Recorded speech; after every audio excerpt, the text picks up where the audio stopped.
का आगाज़ खान साहब ने किया है और उसमें हमारी पार्टी, अब हमारे वर्कर्स, हमारे लीडरान वॉलंटरली आप ये चाहेंगे, आपने मेरे मुकदमे भी देख लिया कि जेल में डालना मकसद है, छुपा छुपा के मुकदमे किए जा रहे हैं, बगैर तफ्तीश के चालान सबमिट किए जा रहे हैं।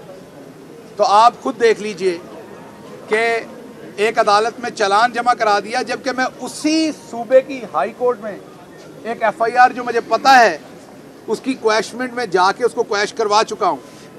तो अगर ये FIR भी मुझे बताई होती तो मैं कानून के सामने अपने आप को पेश करता, मैं दोबारा से इंसाफ लेने की कोशिश करता। सो मेरा जो एक हक था, जो मेरा एक फोरम था, उससे मुझे महरूम कर दिया गया ऑलरेडी।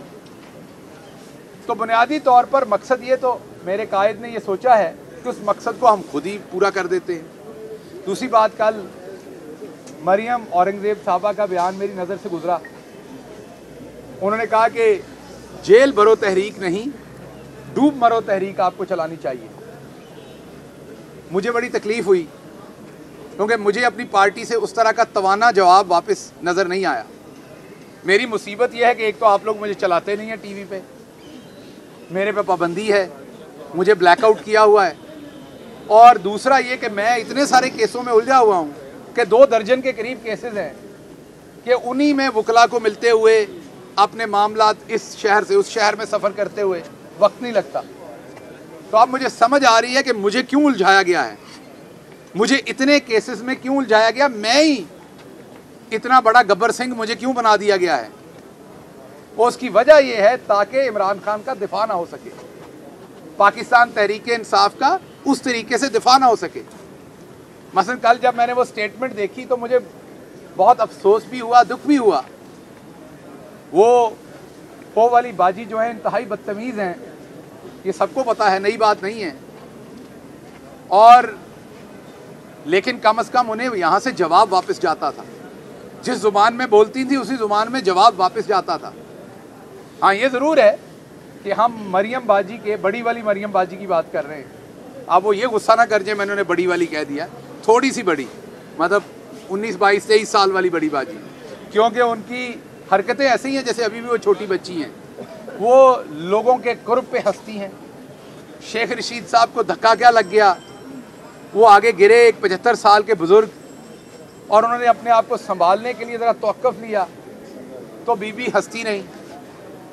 एक चैनल जिनके अपने बुज़ुर्ग जब जेल में थे, तो मैं ज़्यादा डिटेल में नहीं जाऊंगा, तो वो खुद बहुत परेशान थे और मैं उनकी परेशानी को समझ सकता था। जब आपका अपना कोई जेल में होता है तो परेशान है। उन्होंने सारा दिन लोगों के रोने और हंसने का मजाक उड़ाया।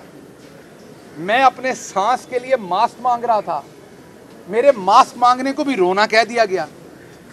अगर आप देखें तो मैं रो नहीं रहा, मैं मास्क मांग रहा हूं। आप उस टाइम मुझे ऑक्सीजन का मास्क दे दें तो मैं आपके सामने खड़ा हूं, मैं ना उससे पहले रोया था आपके सामने, ना बाद में रोया था। मैं मास्क मांग रहा था, और अगर मुझे सफोकेशन होगी तो मैं चीख।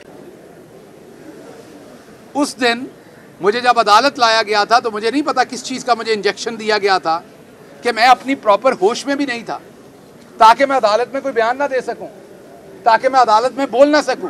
मैं मऊफ था उस दिन, और मैं अगर उस मऊफी में मास्क मांग रहा हूं तो उसको टेलीविज़न पे चलाया जा रहा है, ये रो रहे हैं।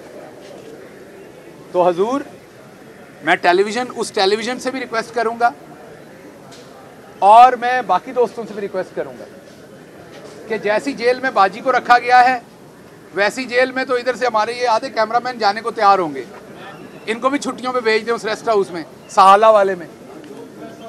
जिन जेलों के अंदर इस टाइम रखा जा रहा है और जो सलूक किया जा रहा है वो सबको पता है।